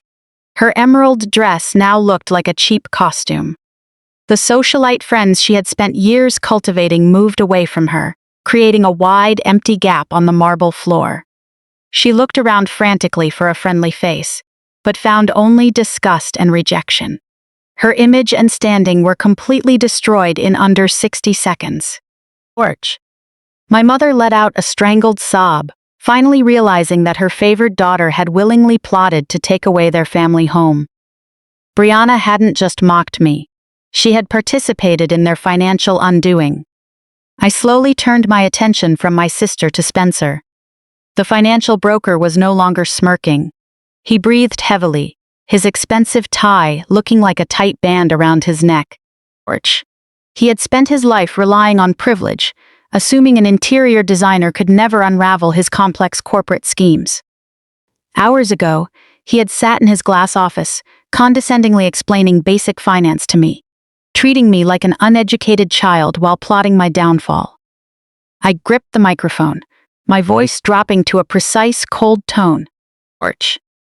Spencer, you told me today that corporate finance involves complex algorithms that would only give me a headache, I said, watching him flinch as his own words were turned back on him. You told me that Black women who inherit wealth need men like you to handle the heavy lifting to protect us from our own financial illiteracy. You thought I was too uneducated to understand your ledgers. Orch. You thought I was too naive to see the trap you set. The truth is, your financial structure was careless, lazy, and the works of someone who assumed he was the smartest person in the room simply because he never faced a real challenge. I walked to the absolute edge of the stage, looking down at the two men who had attempted to steal my life. Orch. You tried to push me into the dark, take my money, my dignity, and my hair, I declared, my voice carrying total finality. But you forgot a fundamental rule: never assume the person sitting across from you hasn't already bought the entire table. I want every investor in this room to pull out your phones right now. Orch. Because in exactly 60 seconds, the automated servers of the holding company I just acquired will send a broadcast email to every member of your board and every client in your portfolio. The physical proof of your fraudulent activities is about to hit everyone's phone. And when that happens, there will be nowhere left to hide. The heavy silence in the ballroom broke precisely at 6 o'clock. Orch. It started with a low, synchronized hum that spread like a digital wave through the crowd. One by one, the phones of every investor, board member, and executive began to vibrate on the mahogany tables and inside tailored suit pockets. It created an unnatural mechanical chorus, shattering the atmosphere of the anniversary dinner. Orch. The most immediate reaction came from the three men standing near the stage. Andre's private phone lit up in his hand, his eyes falling onto the screen. Spencer frantically reached into his velvet jacket, pulling out his corporate device with trembling fingers. Near the back of the room, my father stared at his own screen, the last bit of color draining from his face. Orch. I stood on the stage, hands resting calmly at my sides, watching the trap snap shut around them. The automated email from the corporate servers was fast, ruthless, and unmistakably clear. I watched Spencer's face contort in terror as he read the subject line, "Immediate termination and total asset freeze notice." Orch. He tapped frantically at the glass screen, trying to access his management banking portal, attempting to log into the executive dashboard he had controlled for 5 years. Every attempt returned the same red error message, indicating his administrative credentials had been permanently revoked by the host server. Orch. He began to gasp for air, his chest heaving as he looked up at Andre, his voice cracking into a panicked whine as he stammered that they were locked out of the system. He read aloud parts of the email declaring that the board had issued an immediate mandate to freeze all executive actions and halt every planned outgoing wire transfer. Orch. The private flight to the Caribbean, the hidden offshore accounts, the millions they intended to live on, all of it was halted in an instant. Andre stood completely frozen, his eyes glued to his device in a state of shock. The message he received was even more detailed, outlining the legal nature of the hostile takeover that had just taken place. Orch. He read the words repeatedly, his mind struggling to process the reality of his failure. For 2 months, he had orchestrated a plan to dismantle my confidence, believing my grief and identity made me an easy target. He genuinely thought shaving my head would leave me too weak and ashamed to fight back. Instead, he stood in the middle of his anniversary dinner, reading the digital end of his career. Orch. His hand trembled violently, nearly dropping the phone onto the floor. Across the ballroom, the same reality descended upon my parents. Harrison gripped his phone tightly, his posture collapsing as if struck. He had just received an automated legal notice from the primary lenders of the investment fund. Orch. To raise capital, he and Cecilia had taken out a high-risk second mortgage on their Buckhead estate, a loan that was now being called for immediate repayment. The promised returns were non-existent, and the fund was now liquidating assets to satisfy its new primary creditor. Me. Harrison looked at Cecilia, his eyes wide with a deep, unprecedented panic. Orch. Their home, their club memberships, and their social standing vanished in an instant. They had surrendered their daughter's security for a seat at Spencer's table, and now they were facing the loss of everything they owned. Pure panic reached its peak in the ballroom as wealthy investors looked at their screens, demanding answers from event staff and shouting across the room. Orch. And right in the middle of that swirling chaos, Maxine stepped through the doors. My chief corporate attorney stepped out from the shadows of the stage flank, radiating an intimidating, icy calm. Dressed in a sharply tailored charcoal gray suit and carrying a heavy leather briefcase, her high heels clicked deliberately against the wooden stage floor. Orch. She bypassed the wall of private security and stopped directly beside me, extending her hand. I handed her the microphone and took a step back, letting the true architect of this legal execution take complete control of the room. Maxine didn't raise her voice, but the absolute certainty and authority in her tone commanded total silence once again. Orch. She possessed the kind of commanding presence that made powerful men instinctively hold their breath.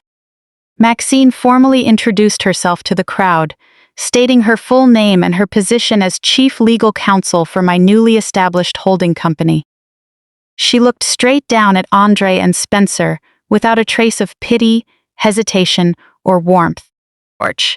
She announced to the room that at precisely 3 o'clock this afternoon, my holding company had successfully executed a massive buyout of the fund's defaulted debt. In cruel, perfect, and crystal clear logic, she explained the legal mechanics, detailing how $60 million in toxic, non-recoverable debt now legally belonged entirely to me. Porch. Wealthy guests whispered in shock, realizing they had been swimming in the depths of a financial scam for years. Maxine continued her oral execution, leaving no room for misunderstanding or legal loopholes. She wanted everyone in the room to understand precisely how completely Andre and Spencer had been dismantled. Porch. Because the investment fund lacked the liquid capital to satisfy the immediate calling of this massive debt, Maxine explained that corporate takeover protocols had been automatically triggered under federal financial guidelines. She clearly declared that Vivian was now the sole secured creditor of the entire enterprise, and therefore, the legal owner of every single asset held by the fund. Porch. She looked at Spencer, who was leaning heavily against a cocktail table, clutching his chest, looking as though he might vomit onto the floor at any moment. As of 5 o'clock sharp this afternoon, Maxine's voice rang out as clear as a bell. Andre and Spencer have been completely stripped of their executive titles. Porch.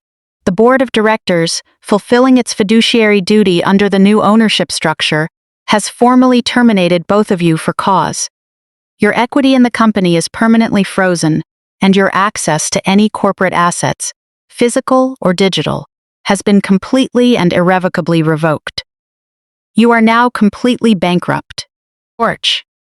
Maxine opened her heavy leather briefcase and held up a thick stack of printed documents bearing the official notary seal of the Federal Financial Registry. She informed the audience that the two men standing before them were no longer financial tycoons or visionary brokers of black wealth. Porch. They were unemployed, fraudulent debtors who had been actively embezzling client funds to support their private mistress and finance their illegal overseas escape. The room erupted into noise, once again, this time filled with vicious, targeted anger directed entirely at Andre and Spencer. Porch. Socialites and politicians who had praised them minutes ago were now glaring at them with pure hatred, realizing these men had been gambling with their life savings and retirement accounts. Maxine handed the microphone back to me. Her part of the meticulous execution was flawlessly complete. The legal dismantling was over, and the reality they faced was unavoidable. Andre finally broke. Porch. The crushing weight of his absolute ruin shattered whatever small fragments remained of his composed, charming facade. His narcissistic mind could not handle the extreme public humiliation, the instantaneous loss of wealth, and the catastrophic failure of his manipulation tactics. He lunged forward again, slamming his body against the security line. Porch. He screamed at the top of his lungs, his voice hoarse with desperate, unhinged fury. He shouted that I was his wife, that we were legally married under state law, and that everything I owned was joint marital property. Porch. Pointing a trembling finger at me, he demanded half of the new holding company, half of the $48 million, and half of everything I currently owned, claiming a divorce court would protect his rights to my wealth. He screamed that I couldn't leave him with nothing, and that he would bleed me dry with endless litigation until I gave him what was his. Porch. His face turned bright red from the strain, spittle flying from his mouth as he desperately demanded his piece. I stood at the absolute edge of the stage, looking straight down at his panicked, sweat-streaked face. The security guards held him firmly, preventing him from moving even half a step closer to me. I offered him a slow, cold smile. Porch. That smile made him stop screaming, staring back at me in sudden, fearful confusion. I leaned into the microphone, letting my voice drop to a deadly, even whisper that easily penetrated the silent ballroom. Let me remind you of a secret legal maneuver you carefully orchestrated 3 months ago. Porch.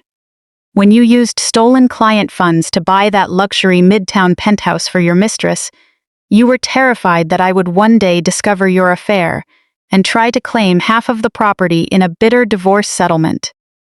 So, you had your attorney secretly draft and file a post-nuptial separation agreement to protect your hidden asset. Porch. You tricked me into signing it, burying that crucial document inside a thick stack of routine quarterly tax filings, knowing that out of blind trust, I let you handle all the household paperwork. Orch. That specific document, I explained slowly, watching the remaining color drain from his face, legally severed our finances and established a strict, unbreakable line separating our personal assets from that day forward. You thought you were building an impenetrable fortress to protect your infidelity and your stolen real estate. Orch. You thought you had outsmarted your naive wife, ensuring I could never touch that penthouse or the offshore accounts you and Spencer were building. I looked down at him and continued. Because you filed that property separation agreement with the court, you completely surrendered any legal claim to the inheritance left to me by my uncle Elias. Orch. That $48 million entered my personal account after the official legal separation date of our assets. That means the money belongs entirely and unquestionably to me alone. The very legal mechanism you thought would protect you turned out to be your destruction. Orch. You literally signed the death warrant of your own financial salvation, all to protect your mistress and your pathetic ego. The realization of his absolute, inescapable ruin finally washed over him. His eyes widened in terror as his mind processed the sheer stupidity of his own arrogance.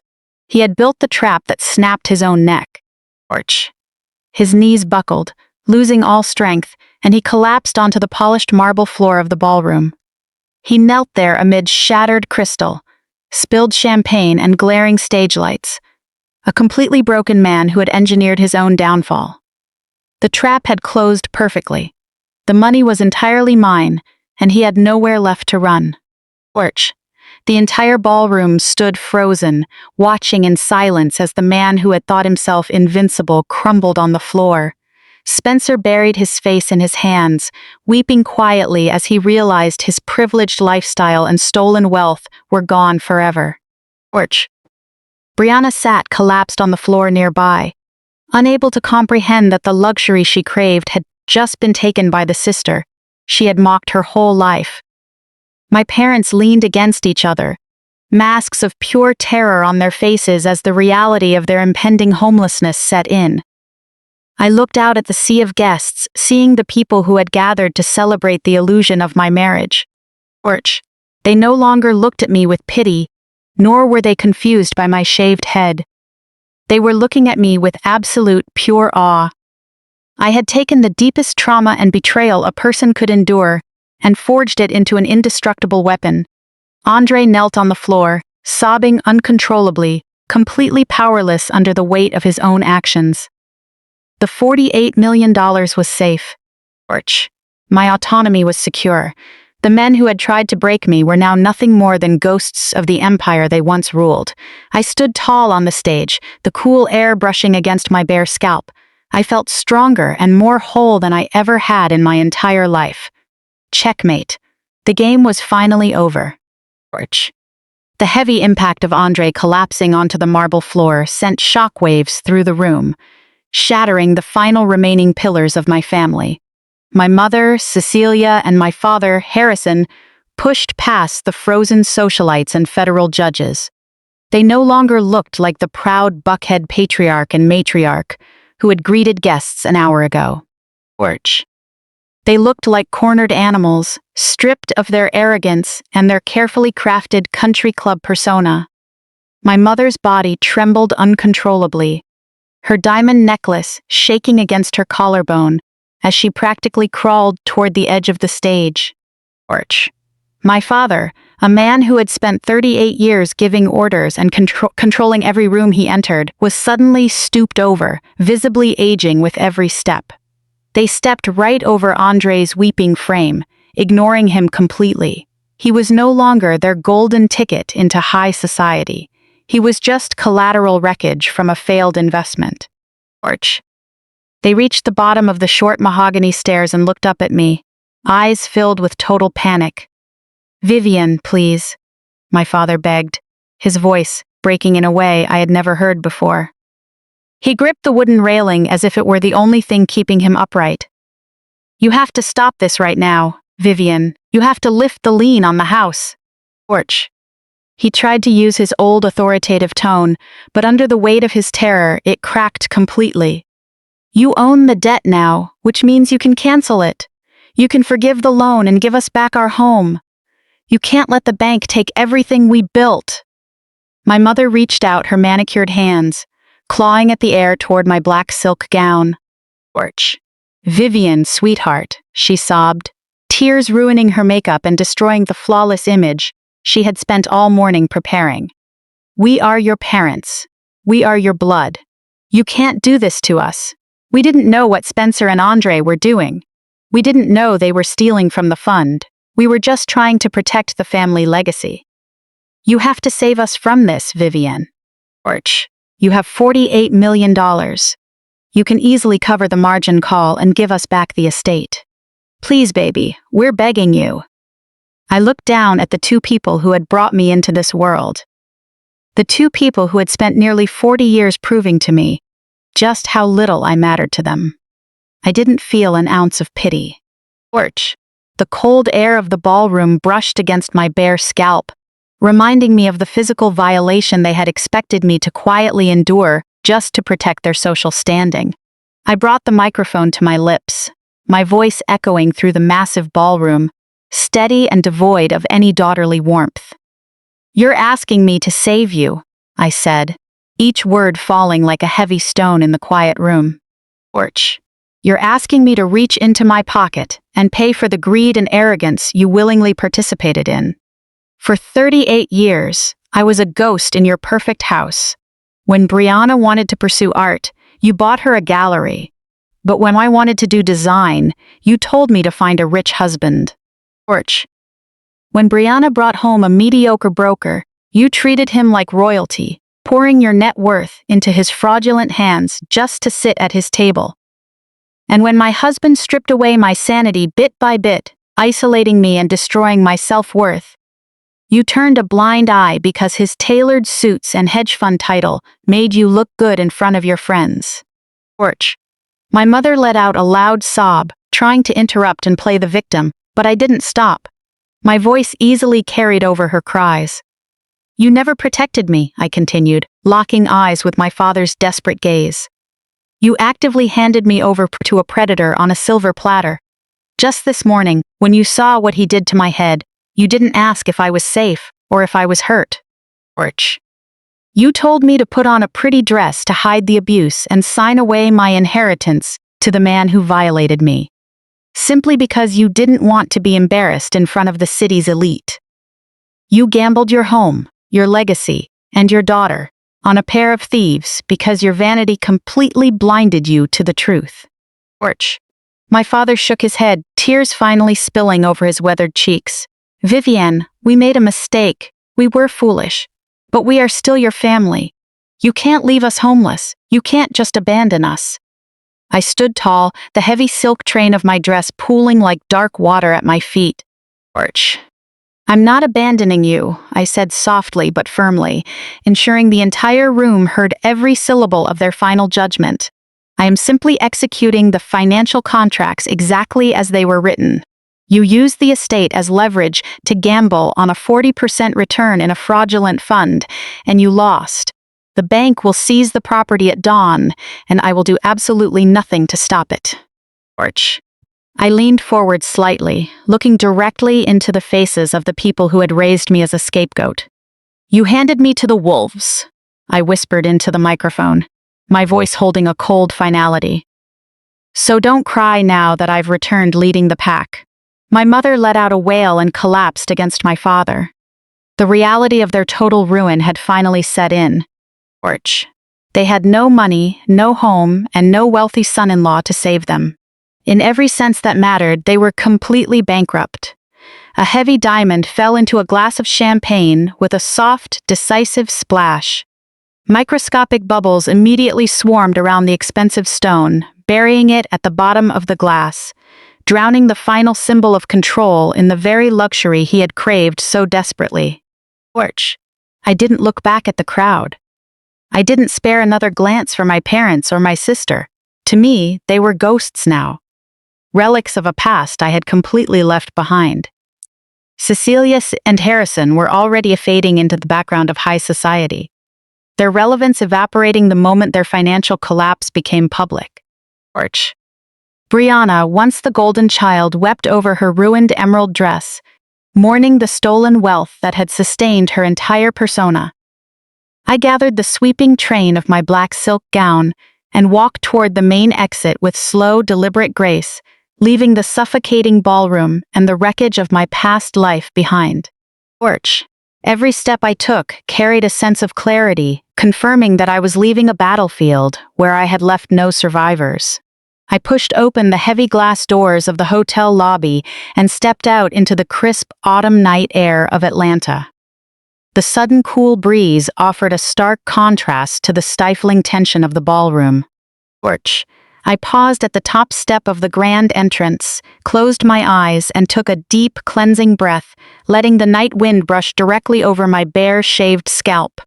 This morning, that same sensation had brought nothing but terror and deep humiliation. Andre had wanted me to feel exposed, unprotected, and deeply ashamed of my body. Porch. He had hoped the physical shock of losing my hair would break my psychological defenses. But standing on the hotel steps, after completely dismantling his entire universe, I realized that my bare scalp was no longer a symbol of my victimization. It was proof that I had survived. Porch. The cool breeze felt incredibly liberating, a physical confirmation that I had nothing left to hide and nothing left to fear. I felt entirely, utterly invincible. I opened my eyes and looked down the hotel's wide, curved driveway. Porch. The federal vehicles had already departed, taking my husband and brother-in-law to a cold detention center downtown, where they would spend the rest of their lives facing the stark reality of their shattered egos. In place of the police cars stood an imposing fleet of sleek, black luxury vehicles. Porch. Standing shoulder to shoulder beside the lead car were not high society socialites or toxic relatives trying to save face. It was the family I had chosen. Maxine stood in the center, arms crossed over her charcoal suit, a look of deep professional satisfaction on her face. Porch. Beside her was Julian, holding his briefcase filled with the forensic evidence that had saved my life and destroyed my abusers. Surrounding them were key members of my interior design firm, loyal, dedicated men and women who had stood by my creative vision and kept my business thriving, even as my personal life crumbled. Porch. Holding coffee cups, they offered genuine smiles, unbothered by the late hour or the chaotic drama that had just unfolded. They didn't care about status or money. They cared about me as a human being. I walked down the wide stone steps toward the people who truly valued my existence. Porch. My lead project manager, a talented young woman named Sarah, stepped forward and wrapped me in a tight, protective embrace. "You did it, Vivian," she whispered, her voice filled with quiet pride. "You really did it!" I hugged her back, feeling the genuine warmth that comes from mutual respect and shared effort. Porch. "We did it," I corrected, stepping back to look at the incredible team gathered before me. Maxine opened the heavy door of the lead sedan, gesturing for me to step inside. "The paperwork for the corporate handover begins at 8 o'clock tomorrow morning," she said, her tone seamlessly shifting back to business. Porch. "The media coverage of the arrests is going to be massive, and the phones from the banks won't stop ringing. Vivian, we have an empire to restructure." I smiled, settling into the plush leather seat inside the car. Soft ambient lighting illuminated the spacious interior, a quiet sanctuary carrying me away from the ruins of my past. Porch. "I'm ready, Maxine," I said, watching the Atlanta skyline through the tinted window. "Let them call." The black fleet pulled smoothly out of the hotel drive, merging into the late-night city traffic. I watched the bright lights of Buckhead blur past the window, no longer feeling like a prisoner in a gilded cage. Porch. The city streets felt entirely different now, vibrant and full of endless possibility, no longer threatening or restrictive. I was the architect of my own destiny, stepping firmly into a future that belonged entirely to me. The quiet hum of the car engine provided a soothing backdrop to the most profound turning point of my life. I had started the day as prey, and I was leaving it as a conqueror. 6 months later. Early morning sunlight poured through the floor-to-ceiling windows of a corner office on the 50th floor of a downtown skyscraper. The space was a masterclass in modern architectural design: clean, fluid lines, rich sustainable materials, and an aura of quiet, unshakable power. As an interior designer, I had personally curated every detail to reflect strength, clarity, and unwavering focus. There were no vintage silk scarves or heavy velvet curtains here. The walls were decorated with subtly textured acoustic paneling and large original artworks by emerging Black artists. This was the nerve center of my newly restructured real estate and investment empire, a corporate entity under my sole control. I stood by the glass facade with a cup of black coffee in hand, looking out over the sprawling city of Atlanta. Legal and financial dust from the anniversary dinner had completely settled, leaving behind a fundamentally altered landscape. The toxic investment fund once managed by Andre and Spencer had been aggressively liquidated and restructured under my direct instruction. Their federal trial was approaching rapidly, and given the mountain of forensic evidence provided by Maxine and Julian, prosecutors hadn't even offered plea deals. Andre was facing at least 15 years in federal prison for his embezzlement scheme, while Spencer faced up to 20 years for orchestrating massive domestic fraud. As for the luxury Midtown penthouse purchased with stolen funds for Spencer's cousin, it had been officially seized by the government and sold at a public auction, with all proceeds returned to the defrauded investors. My former family experienced the exact destructive consequences I had promised them on stage that night. Cecilia and Harrison lost their estate to bank foreclosure.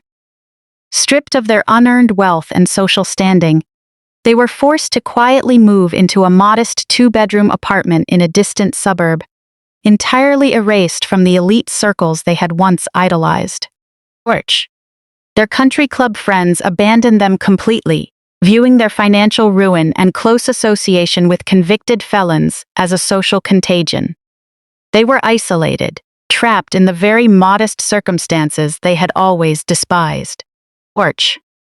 Brianna, once the golden child who had mocked my career and intelligence, was left with nothing when Spencer's assets were permanently frozen and seized by federal authorities.